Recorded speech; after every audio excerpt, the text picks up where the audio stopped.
this was like very formative in my childhood. My brother took me when I was a young kid to Gary Kasparov, the chess player's match with Deep Blue, which now is wild with AI because it It's was like, you know, history, yeah. the first guy who lost his job to AI, right? I remember at that moment, it was the game we saw, he lost. And it was like a striking experience for a child. And I remember reading after, Kasparov was just like desolate after of like what happened here. And his research after was that actually let a human do a human what they do best. Because in his game, he was better at some stuff than Deep Blue. And let a computer do what they do best and like combine those two.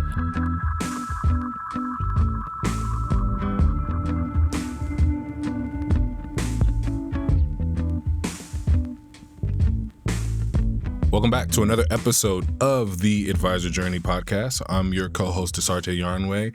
My partner in wealth, Will Steiner, isn't here today, but we're joined by a special guest. Mazi, how are you? Awesome, Desarte. So good to be here. Go Bears. Go Bears. It's good to see you in the seat. It's been quite some time, but for those who don't know you, Mazi is our COO here at Altruist, and it's been a pleasure working with him. Today, we have Ami Shah with us on the podcast. Ami, welcome to the show. Thank you. I've been preparing for this interview, and I'm so impressed by your background. And I think we should start there for advisors who may not know you and that want to get to know you on the pod. Yeah. Thanks for having me. I'll start off I'm the kid of immigrants. My parents came to the country from India. And after undergrad, I went to go I guess we were instructed, like, keep learning. And so McKinsey in New York was sort of years 5 and 6 of college for me. And what I'd heard from friends who went there was, hey, that's where you can actually learn from the inside in an applied way how business works. And so I joined our New York office and immediately got placed into financial services. And so a part of me was really excited because I'm, nerdy by background. I was a mathlete in high school. And so that really appealed. But immediately I started getting placed in wealth and asset management. And that was a lot of the companies I was helping. And full range, sovereign wealth funds in the Middle East, insurance companies, large investment banks. And I was not thrilled about that because growing up, right, my parents had immigrated here. We were told anytime you see a wealth advisor, hide your wallet, right? It was a little bit of this like Times Square, they're going to like sell Rolexes inside their trench coat situation. And so I had a lot of skepticism. And part of it was true, right? As I served companies on the inside, just seeing what it looked like. But on the flip side, it was this amazing introduction of there were some really good players out there. So Vanguard became my largest client, and that's how I sort of got introduced to the space. I did notice at the time, everyone was asking McKinsey, like, how do we get ahead on technology? And so I went from McKinsey to Facebook, which is at the time kind of cutting edge, maybe bleeding edge of technology. And I learned a lot there. And the biggest surprise there was that we were using more advanced technology to sell like toilet paper ads than we were using in my prior experience with serving families with their whole life savings and nest egg. So it just felt like, wow, there's such an opportunity here to move forward. So I went on from there. I was really interested with the advertisers who were doing the best things with data when I was at Facebook were e-commerce players. So I went on to work in e-commerce and went back to Harvard Business School. And I returned to McKinsey saying, okay, amazing. I'm going to take all that I learned in the tech world, move it over to wealth and asset management. And I would have sort of just continued on that path. But my dad ended up getting lung cancer. And now through growing families, like everyone gets hit with something at some point. And it was just this wake up call for me in 2 ways.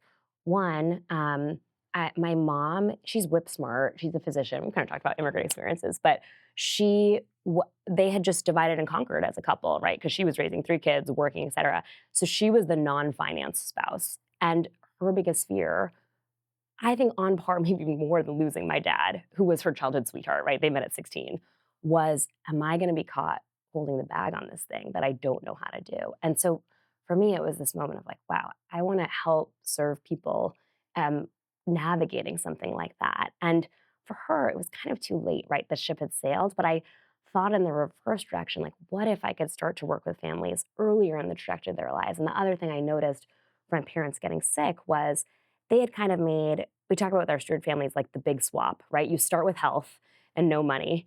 And then over time, you're accumulating money, but like you're losing out on some health. And they were so heads down having immigrated here. I think it's like a scarcity mindset of earn. Like take care. We joke that their hobby was paying the mortgage, right? And they had never picked their heads up to be like, how much is enough?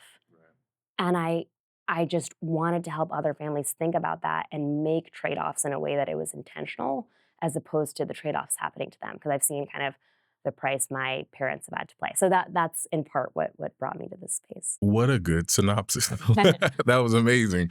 But it seems like you identified a couple of things. Technology gap, right? With working with the wealth tech firms or the wealth management firms while at McKinsey. As I was studying you, you went to another firm before starting your firm. Can we talk about that bridge from McKinsey to this firm and then starting your own firm? Because I think that's an important step. I find that a lot of advisors that watch the show, they're always looking for the easiest route to go independent, right? They're like, maybe I should work at a wirehouse for a couple years or a brokerage for a year, right? And then after I learn or just get the jitters out, I can start my own firm. But you didn't stay at this firm for a long time. So talk to me a little bit about that experience. Yes, and it was an excellent firm, and I learned a ton there. My first intro, so I made this leap from McKinsey to wealth advice, and I think it really was a good testing ground because a lot of my friends were like, "What?" Like, like it was just not thought of as a potential career path, and so I just was a sponge. I went down the Barron's list of RIAs, the largest RIAs, and I just cold called anyone I could find. I listened to probably every Kitsis podcast with like people, and I just like soaked it all in. I ended up interviewing people across the board. So I interviewed and looked at Edward Jones, Raymond James, a bunch of the larger investment banks to kind of get a sense. And I really honed in on it, felt like, and this is what the trends were showing us in McKinsey RIAs, right? That's the fastest growing channel in the wealth space. And what really appealed to me was like, it's advice only. You are getting paid to offer people advice. It like takes out a lot of conflicts of interest. So I found a terrific kind of boutique firm that had an aligned investment philosophy. My philosophy is, diversify, low cost, and like the real alpha is tax strategy, right? And execution, right? My kids are little, they're 5 and 3, and we always joke from like Thomas the Tank Engine, a train is only as good as its track, right? And so you could have a fabulous investment strategy, but if there's no track, like make it happen, it's not gonna happen. So aligned on that. But what I found in working there was that, and I think it's part of how the industry is structured, right? The focus is on, since the average advisor is 65, the time horizon is different. Same as I was thinking about investment portfolio for, a family I'd work with. But that means the focus is on folks who already have accumulated a lot of assets, are older in their journey. And my first reason to leave was just this burning platform of the reward for trying to like fill up my book, quote unquote, was turning away families that were earlier in their journey. And I had these I can still think of like a few of these conversations where I had to say, sorry, I can't serve you. Like, I can't help you make the most of your money because you don't have enough money yet, which just felt like that's wrong. That's a wrong answer, right? And so there was this real burning platform of families that were in this no man's land between a betterment. And, the betterment folks will even say, like, the average AUM that they got stuck at was 100K. Because after that, people do want to talk to a human. Yeah. Whereas most advisors won't even give you the time of the day. You're a barnacle on their ship if you're not in kind of a more ultra tier. So that was the first burning platform. I think the second reason to go start my own firm was I started to realize like there is a clear, I'm a STEM math person, but like there is a clear algorithmic playbook here, largely on the tax strategy standpoint, also on investing strategy. Like there's an answer. So like let's break, and I think of it's really like systems engineering, right? I'm gonna think about the flow, where money needs to go, in what order. There's kind of a clear, we describe it, there's like a cheap Mexican restaurant near us that's delicious, but they have one of those waterfalls where like one bucket fills the next bucket, fills the next bucket. It's like you can build that savings waterfall in an optimized way for a family. So if that playbook exists, like it is a disservice to families to not bring it to more people. So that was my second. And then the third was just operational efficiency, right? I think at Facebook, we used to say, if you do anything more than 10 times, automate it. Mazi has heard me talk about this. But if that's the case, right, there was so much stuff we were doing that was just so manual, wet ink paper. I used to serve the Air Force when I was at McKinsey, and the military, they called this hand jamming, where like literally there was one guy at a computer and another guy at a computer, and they were just like copying what the other person, and I could laugh at that, but like honestly, we were doing the same thing. It was kind of in the Stone Age, and so my thought, I think, when you go through that experience of having to do something manually so much, it really lights a fire for you of like, okay, how could we make this technologically better and bring down the cost so these families could come out of no man's land? So that's what gave me the confidence. That's wonderful. And I just learned a new term, hand jamming. Never Yeah. heard that I one hope you don't before. have to do a lot of hand jamming We're in your getting all life. these nuggets. I mean, there's hand jamming. There's more tech on selling toilet paper. Right. There's some good nuggets here. Nothing but gems. Mazi, I want to ask you a question because we see a lot of advisors like Ami that are struggling with leaving their firms. Like, what are some of the top reasons that you find advisors are like, I want to make the jump, but it's just these couple of things that I'm scared about? I mean, I think Ami hit the nail on the head with so many of them. And I think so much of it fundamentally comes down to just education, right? Like if you don't know what's available, what's out there, you kind of assume you're, with a wirehouse, you're, at another established firm, and they're doing a lot of stuff for you. You've got all your tech handled, you got your compliance handled, any of the products that you could potentially put in front of somebody, all of that someone else has already thought about. And the more and more you break it down, you think like, well, there's actually orders of magnitude better ways to actually go do something. You could make all of those decisions yourself. I think Inami is a fantastic example of doing just that, where you shouldn't be beholden to somebody else dictating or determining, well, here's the products or services that you can provide and the strategies that you want to put in front of your clients. And so everything that we've ever seen with, the over 5,000 advisors on our platform is the more they get educated about what actual options they have, the far likelier and faster they are to actually decide to make that move. That's awesome. That's awesome. So, talk to me about the early days. Now you're at the firm, you decide to run Steward. What were some of the challenges? Because the way that I see it, there's an advisor watching this right now who is going to be in your shoes, right? Maybe a couple years after starting their firm, and they're trying to almost predict what they'll go through. What were some of those early challenges that you had when starting Steward, and how did you, I guess, overcome them? Yeah, I want to think about that because there's definitely it's a big leap to go start. There's this great book called The E-Myth, and they talk about like the myth of entrepreneurship is that, oh, you get this like divine calling, a ray of golden light shines down on one new day, and then you start. But actually, most people start out of frustration of like there is something off, and I want to do better because there's just so much logistical stuff to think through. So I think that would be my first advice of saying, focus on the one thing where you really differentiate for families, and then kind of using that framework, build, buy, partner. You can partner or buy the non day-to-day things. And that was, honestly, that was a huge thing for us with Altruist, because I think in the beginning, I was like, okay, who am I going to use for billing? Who am I going to use for performance reporting? Who am I going to use for rebalancer? And honestly, in the older world, you had to go find separate tech vendors for each of those things and stitch them all up together. And I think a key thing for me is, look, who holds our assets and helps us trade, et cetera, is hugely important. But like, that is not why a family at the end of the day wants to chat with me. They want to make sure it is 100% amazing. And then I need to go do stuff on top of that. And so partnering with Altruist was a huge unlock of just like taking a lot of that work off of our plate so I could focus on actually serving the families that we cared about. So I think and by the way, my fair share of I tried to do some of the like DIY it myself, right? Cobble things together, and I needed to shift out of that. The second thing I would say is the same. I think a lot of these are like kind of like the just do it, but like I think a lot of people, myself included, got stuck in the maybe it's like an imposter syndrome of like I'm gonna do a ton of research. I need to build a bunch of like content marketing pieces. I need to already predefine all the workflows before I even start. I think the most important thing to do is just like go start serving families. Like actually help a family with most families come with like one or two key burning questions that are keeping them up at night. And so if you can actually just get started on that, it clarifies so many, for us, product decisions of like, what are we going to go build? There's so many neat things we want to do, but it's like 100% guided by what do families actually need help with. So those would be my two. You talked about the one thing, right? So when you think about, you had some rapid growth, right? North of $60 million in 2.5, 3 years or so. what is that one thing? What is the thing that you hang your hat on and say, like, we do this really well, and that's why families choose to work with us?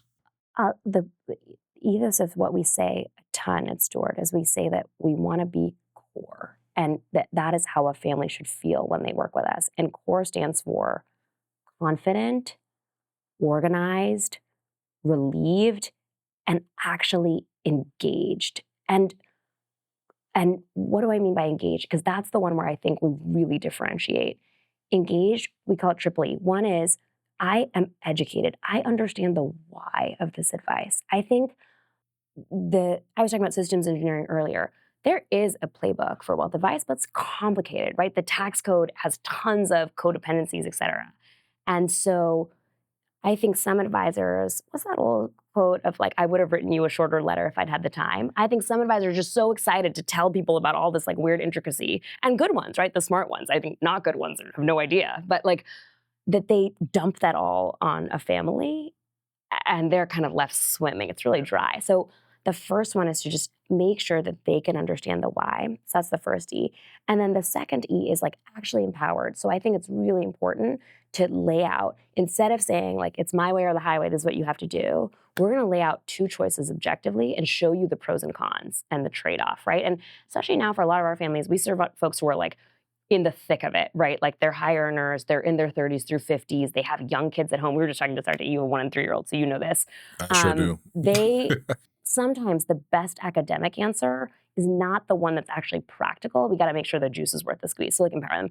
And the third one, I say this like a little tongue in cheek, but like I just think it's probably the most important, entertained, right? It's got to be fun for them too. And I think too often it's a little bit of like what's good for you versus what's fun for you. So like you have to find punchy ways to explain things, like make it an enjoyable experience. Because I can literally tell, one thing I feel like at McKinsey I did learn very well is like listening. And one thing I had a mentor who told me, just in a meeting, tune out for like 20 seconds and just look at body language.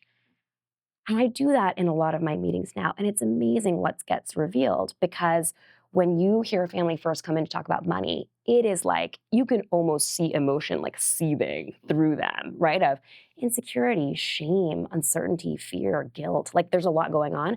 And I think if you can find a way to make this experience, it's really on edge, kind of enjoyable, that's a really big differentiator. Sometimes I feel like we've done a bad job as an industry.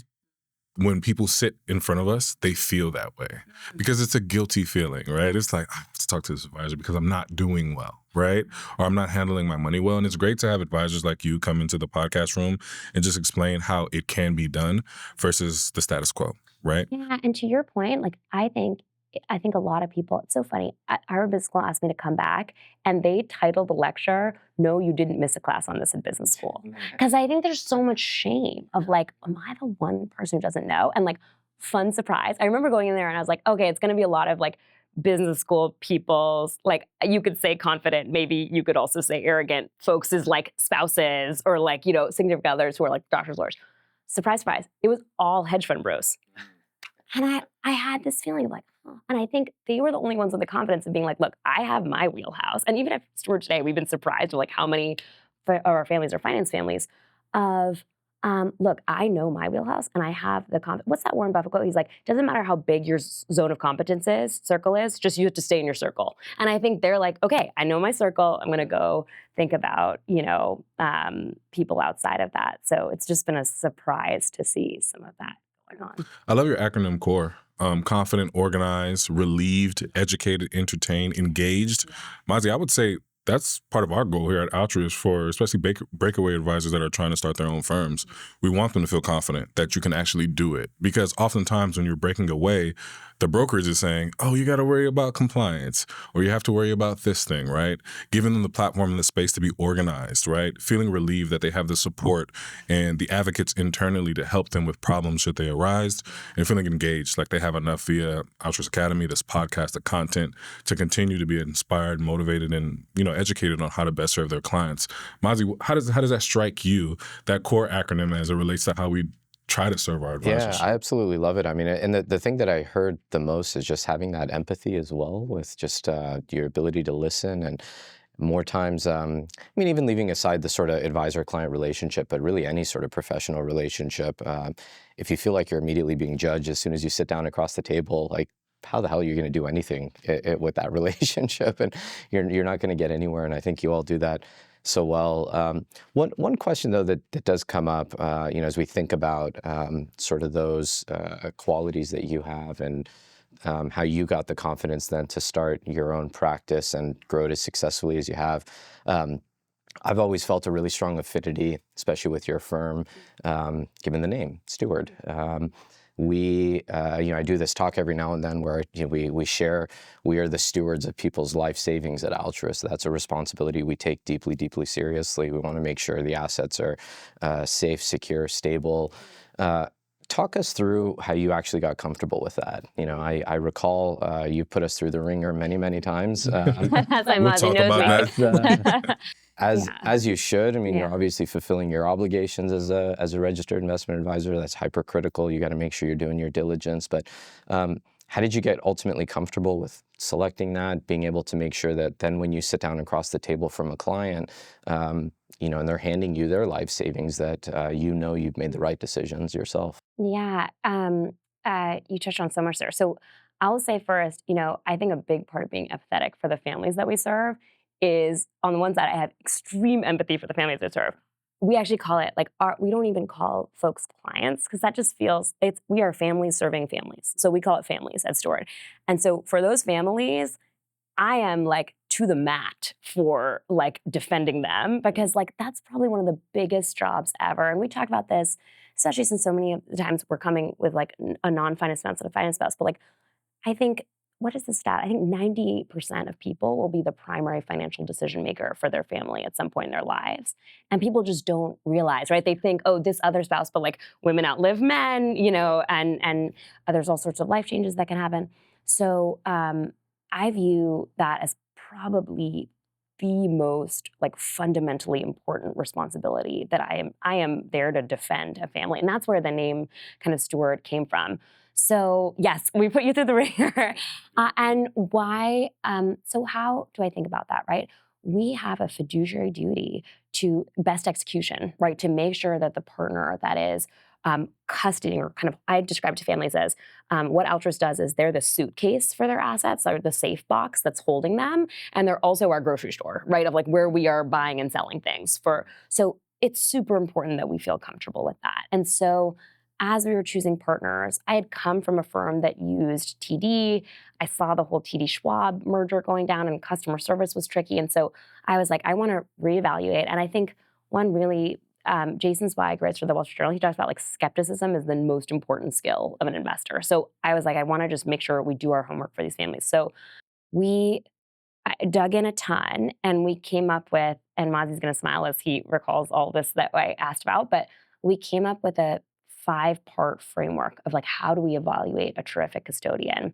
And so the parts were, what is the actual service experience that an end family will have, and UX today, right? Because so much of service is actually what am I seeing digitally? What are the fees, right? Enemies and emotions are the biggest, expenses and emotions are the biggest enemies of an investor.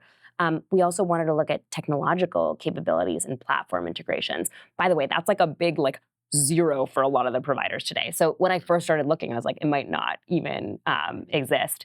And then also we wanted to look at their investment and actual trading capabilities. And then finally, the institutional strength and security. So those were our 5. And within those, I'm going to get rigorous, right? So we actually had 60 different things housed amongst those 5. And we evaluated it across Schwab, where I started custodying originally, Fidelity, LPL, Pershing, a bunch of the different, and I think data solves arguments, right? We were debating who to custody with, and Altruist came out on top. So that's how we chose Altruist. Awesome. First of all, it all makes sense now. Mazi sent over the document that you made, Yeah. and you just mentioned you're at Mathlete, and I'm Yeah. this is Everything's clicked now. everything has You just get clicked it. for me. I made a ton of friends in high school, I'll tell you, with that. In meeting you today. So just for the advisors that are listening, you created a document with all those 5 components with a little more granular details within those 5, and Altruist came on top. from other custodians, Fidelity. I mean, you name it, they were all on that list. And it was very thorough. And I, for one, appreciated that because, as you said, data does solve arguments. So with that being said, I mean, let's talk about just their other tech stack. Like, what are you using to serve your clients? Because there are advisors either right now trying to make decisions or are going to start their firms that are making decisions. Altruist is one, but what are the other things that you're using to serve your families at Steward? Yes, huge. And I'll say, like, on the Altruist thing, it's expanded beyond what I originally thought we could do, right? I think I honestly, my bar had gotten so low from some of the other providers. And like, just as an example, it used to take us 12 hours to set a client up on Schwab. With Altruist, it's one. Right. So that is 11 hours I can give to actually helping a family versus the reverse of like, I think of like they're entering a hotel, right? And our first thing is like, you have to climb through this jungle. And they're like, well, this is not the Ritz, right? Like, this is not working very well. The other things we can do, and this is what excites me about where we are with technology today, is we can do a lot of things that academically people always said, like, it would be nice if I could do this. But I just sat down with a buddy of mine, and he's a one-time financial advisor. He doesn't custody assets. He just does a one-time plan. He told me of like the 450 people he served. He said that 90% of them have never rebalanced again. They did it once and then they didn't touch it. Because like it's very hard to stay on track, like that discipline, right? I have an unused Peloton in my office, right? So I have familiarity around that. So what like a tool like Altruist allows us to do is daily for our families. We can do fancy rebalancing. And by fancy, I mean like academically correct. It's not just, a lot of advisors like once in December 1st, I'm going to go rebalance, like it's calendar based. It's not even, we're going to adjust, on some more frequent basis. You can do tolerance band rebalancing of saying, hey, this is the specific target I have, and around that I'm going to rebalance. Similar things for daily tax loss harvesting, daily looking at stock concentration. A lot of our families come from really large holdings in the Magnificent Seven, right? And so they're trying to figure out, how do I diversify out of that with time? It's allowing us to monitor that for them. So we can do really amazing stuff on a daily basis for them with precision that a human couldn't, right? I think of a lot. I don't know if you guys read Checklist Manifesto by Atul Gawande, and he talks about there are professions with a lot of ego, like pilots, for example, or surgeons, where they're like, I got it all up here, right? It's like art versus science. But actually, a simple checklist really improves the outcomes. And I feel the same for wealth advice. Like all of this, like should be a science, and we will provide better things to the end customer. And this is like very formative in my childhood. My brother took me when I was a young kid to Garry Kasparov, the chess player's match with Deep Blue, which now is wild with AI, because it was like, the first guy who lost his job to AI, right? And I remember at that moment, it was the game we saw, he lost. And it was like a striking experience for a child. And I remember reading after, Kasparov was just like desolate after, of like, what happened here? And his research after was that actually, it's like, and sometimes more of X Paradox talks about the same thing, but like actually let a human do what they do best. Because in his game, he was better at some stuff than Deep Blue. And let a computer do what they do best and like combine those two. So that's what we're trying to do now. So to your question on tech stack, what we are keeping human is the trust, the like listening, the empathy pieces. But then the tech stack piece is one, Altruist for actually like holding the assets and trading. And then second, we've actually built our own in-house software. So our team is structured one-to-one, like technical and kind of advisor combo, to do a lot of the stuff that used to be art before. When I made plans in my prior firm, it was just in a big Word document or PowerPoint. But like that's so tricky to have precision and scale on. And so we've automated building savings waterfalls, a really proactive tax letter we send for each family each year that goes through the entire tax code. What is an eligible opportunity? Send that to the accountant to go do it. So that's stuff I get really excited about. And then our third big part of our tech stack is Zapier. We use that a lot for connecting pieces together. Is that your Facebook background? Like 10 times automate? Use Zapier? I do not have social media anymore after working in social media. So maybe my LinkedIn background. That's the most dark of all social media. So Ami wasn't doing such awesome work, we'd want her to come work on the ops team here. Yeah, I think ops is the secret sauce. Honestly, that's what, yeah, I think You should that. join an all hands and share Okay. that. Yeah, because I think that's where like you go from being a good firm to really being great. Awesome. Mazi, how does it strike you? When you hear advisors using the technology in cool ways, how does that make you feel as the COO and just somebody who's been here from virtually day one? Love it. I absolutely love it. I mean, I get like so excited because we're often asked like which advisors work best with Altruist, what are the type of firms, and there are very few firmographic like characteristics that define an amazing altruist advisor. It's far more about mindset and the kind of the way that they approach and think about the world, and very simply a growth mindset of just constantly wanting to get better and find ways to improve, and always wanting to enable tech in everything that they do, not just looking at like, well, some consultant told me I need to look at technology, so I'm going to go look at technology, but deeply believing if you have to do something 10 times, go automate it.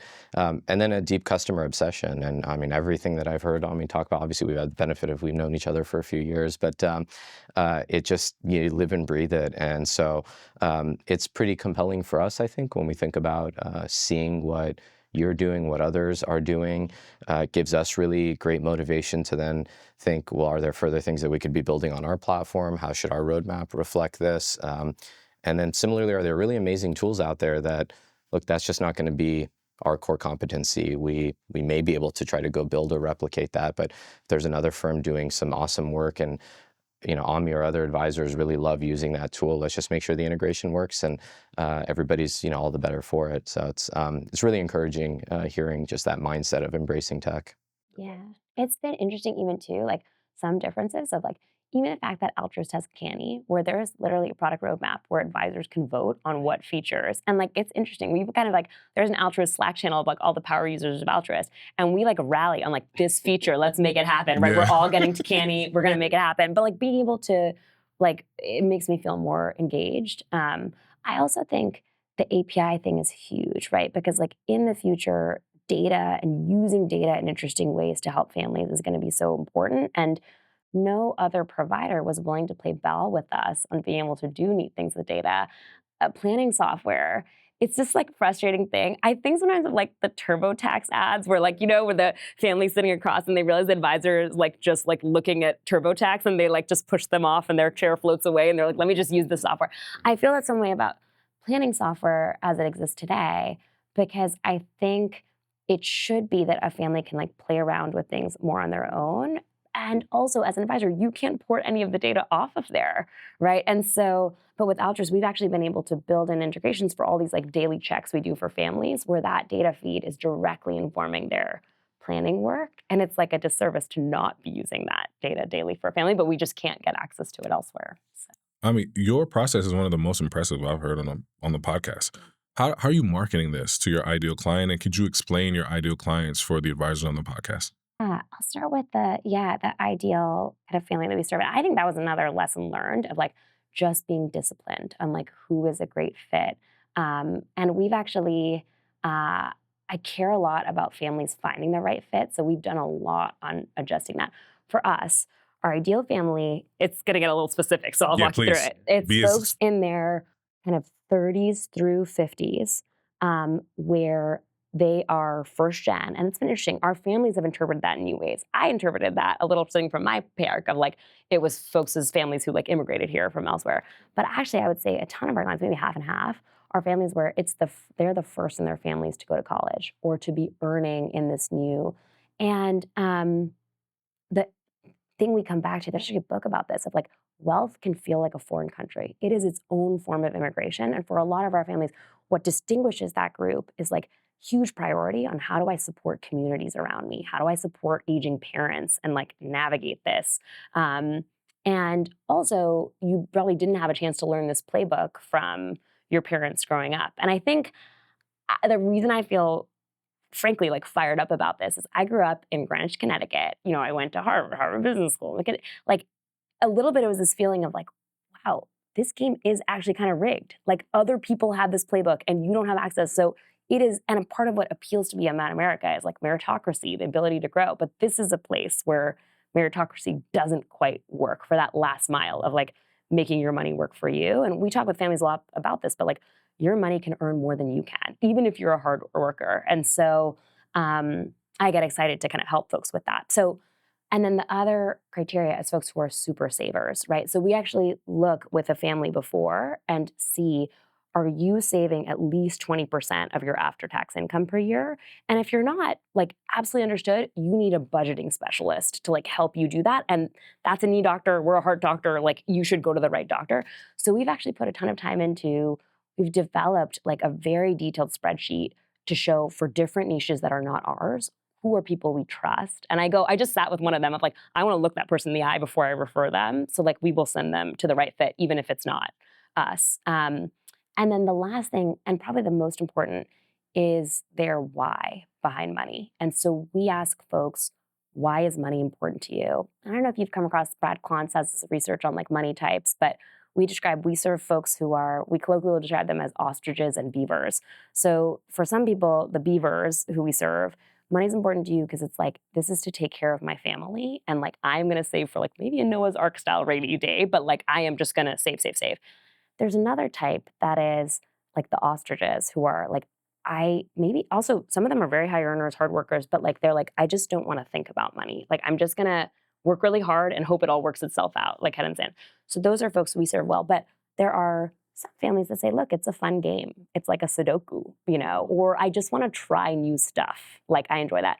Nothing against those people, but like, that's not for us. And so we're kind of focused on, I want to take care of my family and like live life on my own terms. And that ends up being our biggest distinguisher. That's amazing. I love those two analogies as well. I'm going to have to The ostrich and adopt those. I do find a lot of ostriches marry beavers. It's a funny pairing. Well, it's so funny. I'd probably you? describe myself as a beaver, and Yeah. Mona 100% is Is an an ostrich, ostrich. yeah. It's fascinating. Yeah. And they both bring stuff to the table, right? Because like, I don't think a lot of our families are like, they're like, money isn't the end game. It's just a tool. It's like fire. Like a little bit of it is helpful, but like too much is not gonna, like, you don't need more of it. So What are you looking forward to? I mean, there's a lot of cool stuff happening in AI. I don't know what your thoughts are about that, but then I would love to know, like, what do you see for your firm? Like, where do you want it to go and how can we support? honestly, the biggest thing I'm looking forward to is making things happen for our families, right? I think sometimes one of the most precious things we have is when we start with a family, we make a list of, we sort of say every dollar has a use by date, just like a gallon of milk. And we're going to work backwards, find the investment strategy that matches. And so for each family, we kind of have those use by dates of like some of the things they want to make happen. And looking at those lists across our families, and we revisit that priority list like as our North Star, especially as we make trade-off decisions, right? Because for a lot of these families, the biggest thing is like, how do I trade off this thing I want versus this other thing? And seeing those things happen for families, right? As someone being able to leave a job they hate, right? Someone being able to have a kid they weren't sure that they could afford, or shift to be close, like help retire a parent. Like that stuff, it's like 2 feet on the ground warnings for me of like me. So that's the biggest thing. And the reason I feel excited that that can happen, right, is that I think we're at this incredible inflection point for technology right now where, kind of like what Mazi was saying earlier, a small firm starting out can do what previously only $1 billion firm could do because of the increased technological capabilities that are out there. And so I think that's a big moment for this industry to finally like fundamentally rewire to serve a bunch of people that have not been served like in a much better way. So that's what I'm excited about. That's amazing, Ami. Ami, thank you so much for joining us on the podcast. You are a breath of fresh air from your operational experience to just how passionate you are about serving your families at Steward. We appreciate it. And that document was amazing. So thank you for sending that over. I'm happy to share it with others. So it's for our families. Because I think all, like from top to bottom at the firm, it only makes us better, Mazi, I would say, right? 100%. It helps us to continue to. Ami, I think, was incredibly gracious, just highlighting all the stuff that works well. We certainly have had our moments where, something may go astray, and you'll pick up the phone, give us a call, give us an opportunity to take a good look, figure out how do we get better, and together we're just constantly pushing each other to ultimately deliver that mission, be the steward to your families, and we're like so deeply humbled and honored to be able to play that role for your company. Yeah, well, thank you. It's a mutual society here. I'm a charter member of like the Mutual Appreciation Club. So thank you, Ami. And thank you all for listening to another episode of The Advisor Journey. You can find us at altruist.com/podcast or wherever you listen to your podcast. We appreciate you being here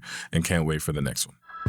Thank you for listening to The Advisor Journey by Altruist. Brokerage-related products and services are provided by Altruist Financial LLC, a member of FINRA/SIPC. Results may vary. Altruist and its affiliates do not provide tax or legal advice.